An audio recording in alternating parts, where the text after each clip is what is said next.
I'm Aubrey Sitterson, and this is SKALD. You're about to hear my ongoing sword and sorcery serial. Like the SKALD it's named for, I've written these stories to be heard, not read. There's no music, sound effects, or character actors. It's all me. I do it in one single, flawless take. We pick up right where we left off last time. So if you want the full story, you might want to start at the beginning. It's up to you, though. This isn't me reading you a story. This is me telling you a story. This is SKALD, Part 20.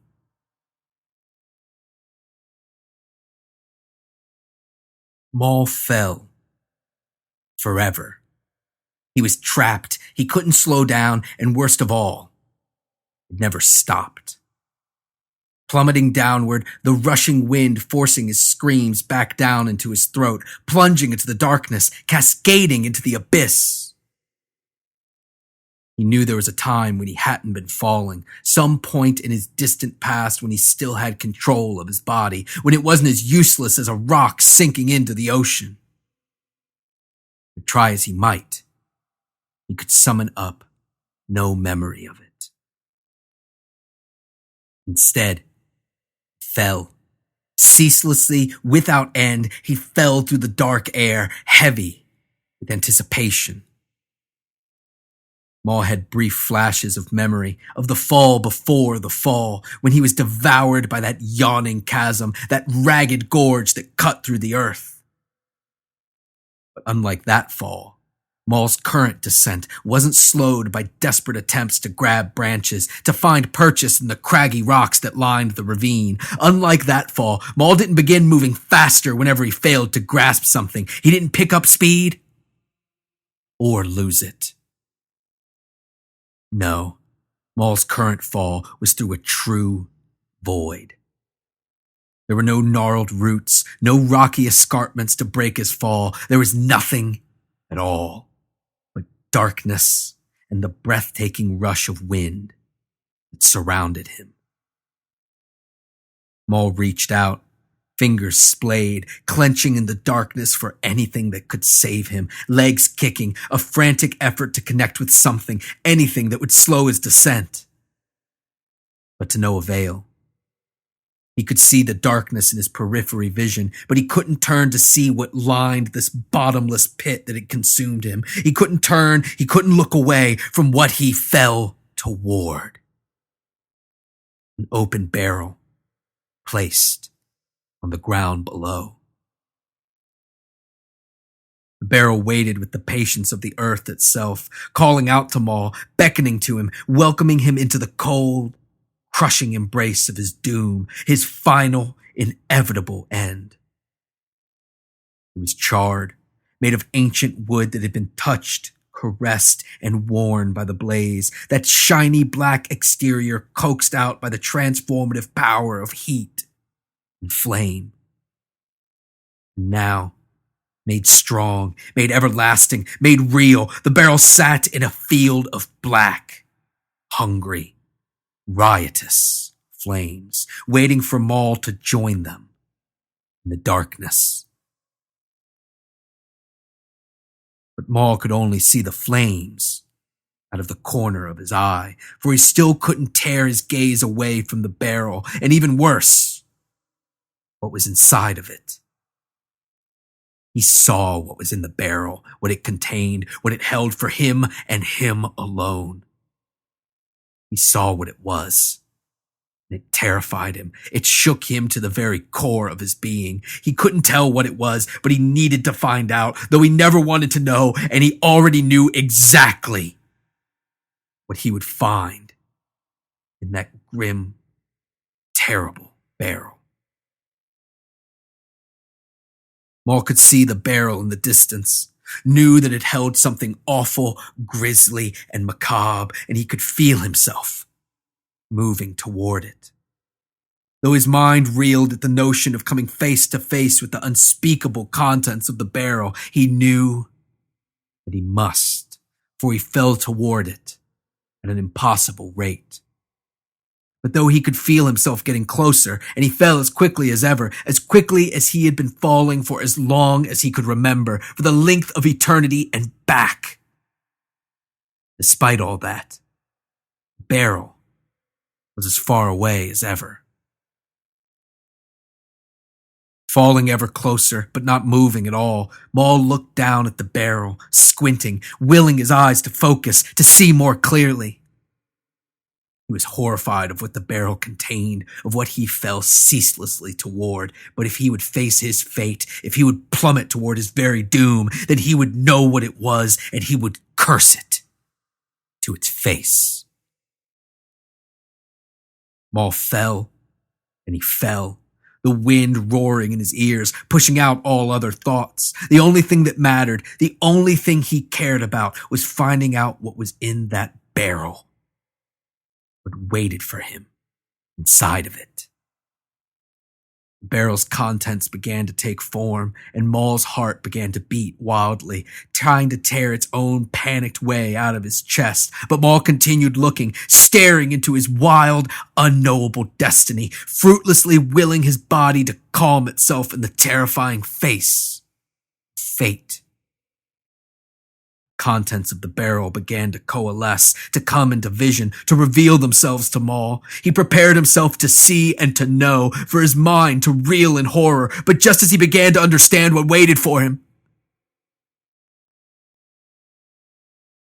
Maul gasped as his eyes shot open, his body shocked into wakefulness, awareness, consciousness by the abrupt end of his fall. He struggled for breath as he looked up at a solitary raptor, some unknown bird of prey flying overhead. Whether of the mind or of the body, every great fall, every precipitous drop has its consequences. In fact, Maul realized as his brain spun and his entire body was racked with agonizing, excruciating pain. The battered savage, lying at the bottom of that vertiginous ravine, tried to move, but found it was impossible, at least to the degree he wished. He could move his head from side to side. He could lift those mighty arms slightly. But that was all. His back had been shattered, his spinal cord severed on some jagged outcropping. But though he was irrevocably broken, his body ruined, there was only one thing on his mind. That long, twisting, alabaster horn. Maul's hand shot as fast as he could move it to where he kept the horn tied and hidden beneath his jerkin. But all he found was his heaving chest, his heart still desperate to escape from his bruised and broken rib cage. The horn was missing.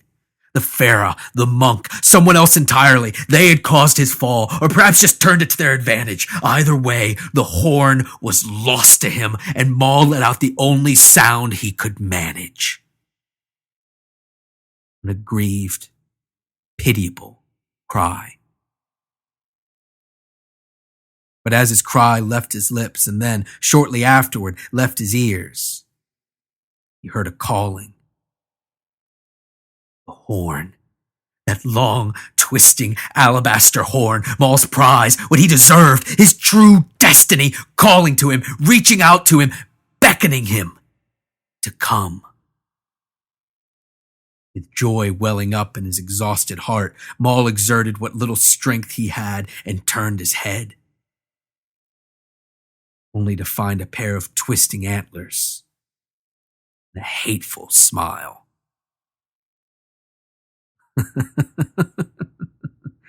There are many types of smiles, Maul. You're wearing one of my favorites. He laughed, crouching on the ground, drawing obscene sigils and runes in the dirt. You wear the leer of avarice. Is this your doing? Did you cause this? My doing? Did I cause this? Causality means far less than you think it does, my king. He gestured dismissively at Xylan, lying motionless on the ground, his legs shattered and twisted in unnatural positions. I thought your fellow traveler would have taught you that by now.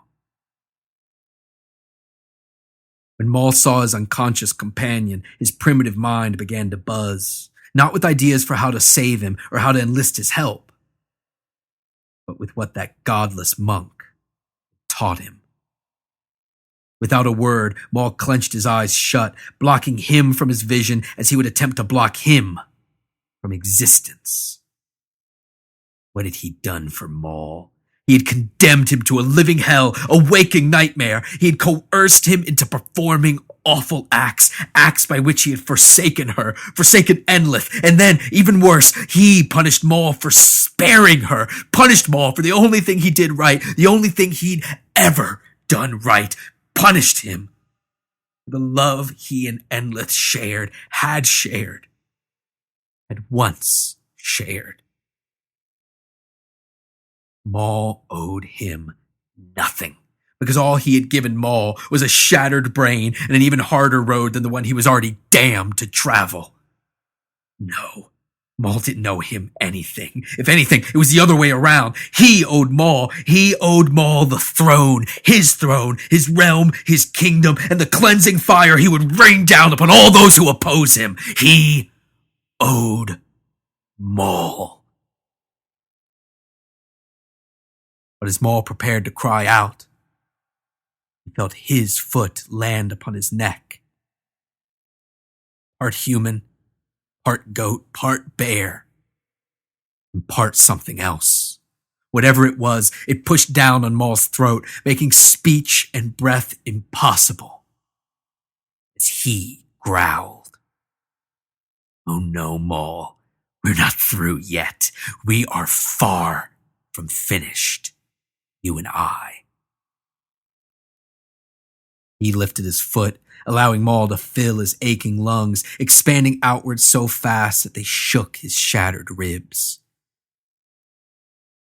Much as your suffering pleases me, though, a crippled king is of no use to me. Maul gasped for breath. I will never serve you." He laughed again.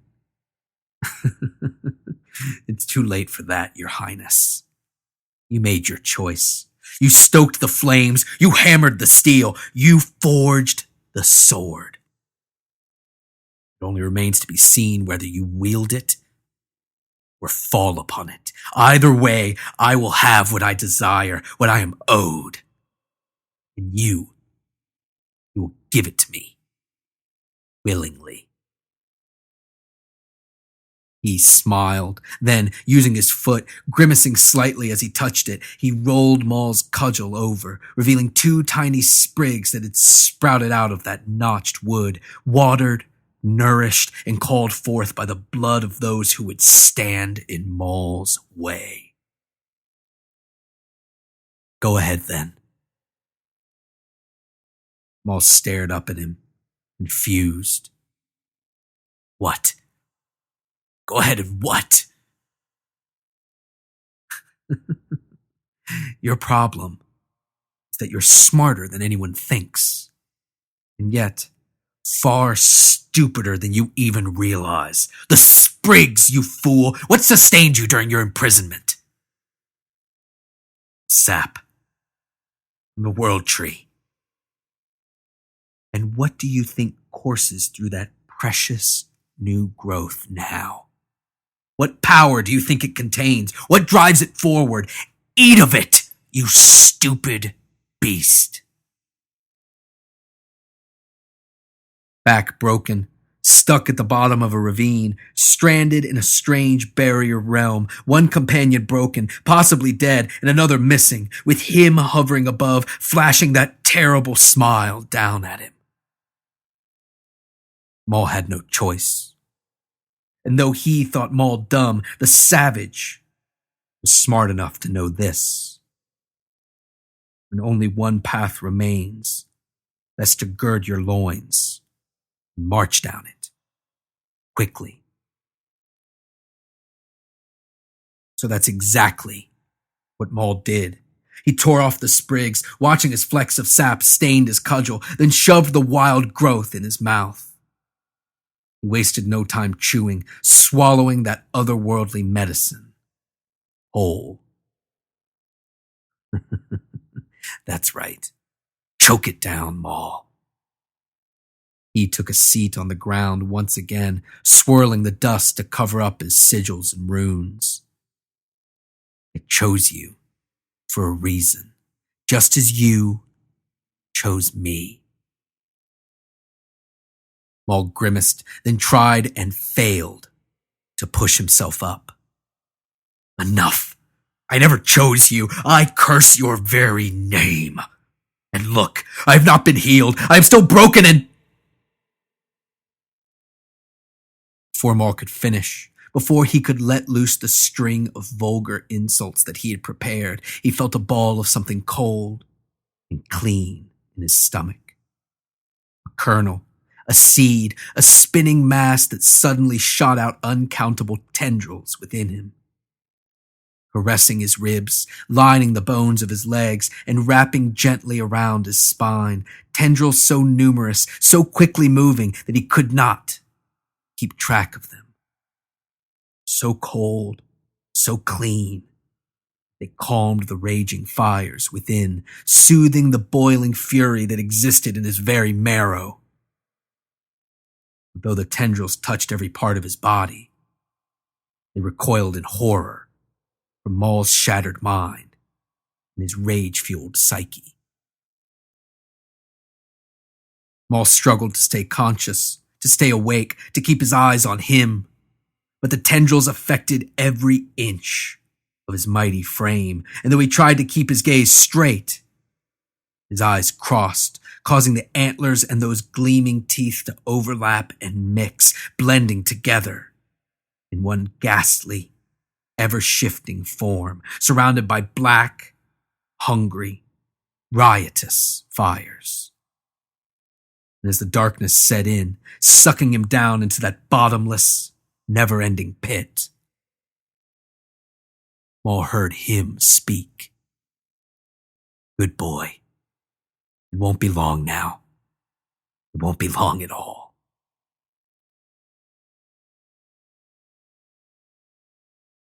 Maul gasped as his eyes shot open, his body shocked into wakefulness, awareness, consciousness by the abrupt end of his fall. He struggled for breath as he looked up at a solitary raptor, some unknown bird of prey flying overhead. Whether of the mind or of the body, every great fall, every precipitous drop has its consequences. A fact Maul realized as his brain spun and his entire body was racked with agonizing, excruciating pain. The battered savage, lying at the bottom of that vertiginous ravine, tried to move, but found it far more difficult than he would have liked.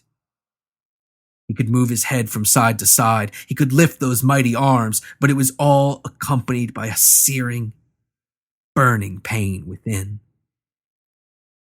The fall had taken its toll, beating and battering his entire body, but still, there was only one thing on his mind. That long, twisting, alabaster horn. Maul's hand shot as fast as he could move it to where he kept the horn tied and hidden beneath his jerkin. But all he found was his heaving chest, his heart still desperate to escape from his bruised ribcage. The horn was missing. The Pharaoh, the monk, someone else entirely, they had caused his fall, or perhaps just turned it to their advantage. Either way, the horn was lost to him, and Maul let out the only sound he could manage. An aggrieved, pitiable cry. But as his cry left his lips, and then, shortly afterward, left his ears, he heard a calling. The horn. That long, twisting, alabaster horn. Maul's prize, what he deserved, his true destiny. Calling to him, reaching out to him, beckoning him to come. With joy welling up in his exhausted heart, Maul exerted what little strength he had and turned his head. To see the wild, untended brush of the ravine, and underneath of it, so minor as to escape his notice if he had not been lying upon the ground, was a tiny patch of disturbed earth. Maul pushed himself up to his hands and knees, fighting through the aches and pains that ravaged his body, then scrambled forward frantically. He dug into the dirt with his hands, and beneath that cool, rich, dark, ancient earth, he found it. That long, twisting, alabaster horn. He had but a moment with it until he heard a sound, something behind him, something that had snuck up on him while he was consumed by desire. He turned, clutching the long, twisting alabaster horn in his fist, and found his companion, the cat beast SKALD, with the necks of 3 fat birds crammed into her happy mouth. Maul grinned and spoke gently to her. "Good girl. I'm starving." And SKALD rushed to him, dropping the birds at his feet so that she could purr more effectively, letting out those deep, throaty vibrations as Maul scratched her in the spot, her favorite spot, the one only he knew about, the one right behind her jaw. "Good girl. It's all right now. It's all right." He was starving, and while Maul had no problem eating one of these strange birds raw, it wasn't exactly his preference. With SKALD still purring and nuzzling his hands, he stalked to Xylan's still motionless form. Maul began patting his robes, searching for the glass that the godless monk had used to summon down flame from the suns themselves. But not long after he began, Xylan awoke with a cough.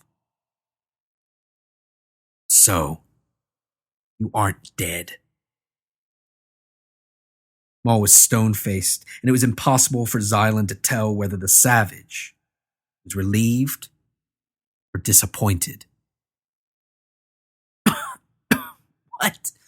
No. No, I came close to it." Xylan let his eyes focus for a moment, then stared at Maul in disbelief. "And you? How are you still standing?" Maul waved upward, toward the steep banks of the cliff. "Managed to grab onto a couple places.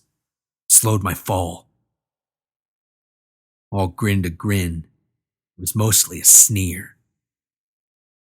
"I've fallen enough to know how to land." Xylan attempted to sit up, but fell back in agony before glancing at his ruined legs. Oh gods, my legs." "I thought you said there were no gods, monk." Please, you have to get me to a doctor, a healer, a shaman, something. There's a village, cliff home, a halfling village at the other end of the gorge." Maul laughed, flashing a sardonic smile. "And how are we supposed to get you there? Will the gods you don't believe in bless you with wings? You could carry me. I'm very light, and you are so very—" "Carry you? Me? Carry you? You're the reason we're even down here. You should be carrying me. I am your king, and you failed me." Xylan, tears welling up in his eyes from pain and hopelessness, pleaded with Maul. "Please, Maul. I wanted to go another way, but you insisted." "I insisted because this is where you led us. There was no other path. If you had done your job, if you had guided me properly, if you had done as I commanded, it wouldn't have been an issue.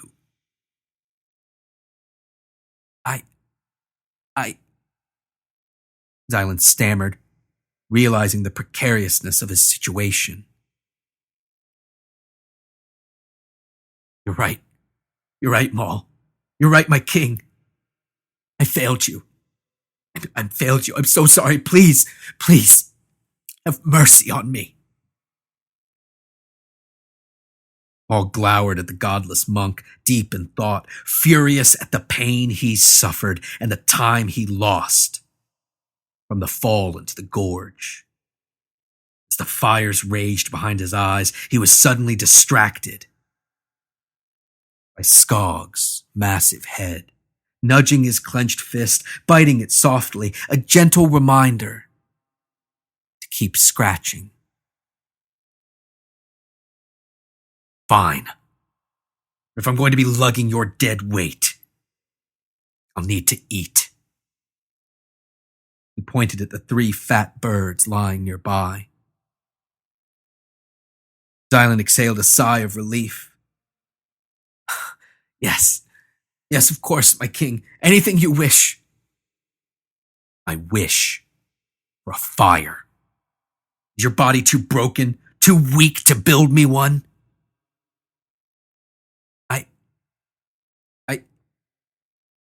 Yes, my king. I am too broken. I am too weak. Just as I thought.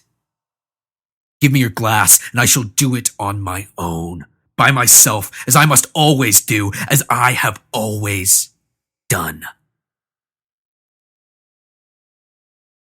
Xylan handed over the small, circular piece of glass, which Maul took with him as he marched off into the brush in search of dry wood. And as he went, he pocketed the glass, placing it in a small pouch at his belt, where it joined the tiny, freshly grown sprig of a mighty ash tree.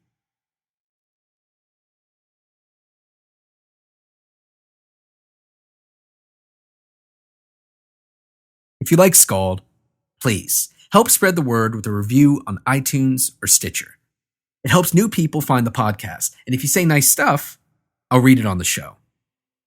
Gabe Moon on iTunes says, SKALD is a great fantasy story told through spoken word by Aubrey Sitterson. Aubrey is a fantastic storyteller, and the impressiveness of the story is only matched by his exceptional ability to tell each episode in a single take. Fluent and enthralling, Aubrey brings a fresh episode of his fantasy tale each week to your ears. Fans of novels like The Wheel of Time, Forgotten Realms, and Conan will feel right at home. Give this podcast a listen. 3 episodes in, and I am hooked. I love good reviews, but the best way to help SKALD is by contributing to the Patreon campaign at patreon.com/SKALD. Patreon is a safe, secure way to pledge small monthly dollar amounts to help the creators you enjoy keep creating. Plus, I've got some really great rewards up there too. Come find me online. Facebook, Twitter, and Instagram, they're all Aubrey Sitterson. Or head over to aubreysitterson.com, where I have links to everything, including SKALD, my comics writing work, my wrestling talk show Straight Shoot, bio, contact information, and more. Recently, I ran my very first Dungeons & Dragons game. I'd played before, but never been the dungeon master. It was challenging, but totally doable because I did it through the D&D Adventurers League. If you've ever thought about playing D&D or any other tabletop role-playing game, go to dnd.wizards.com to find your local game store. Then, head on in and ask to sign up for the Adventurers League. They feature short, one-and-done campaigns that are a great introduction to D&D and tabletop role-playing games more generally. Thanks for listening. I'll talk at you next week.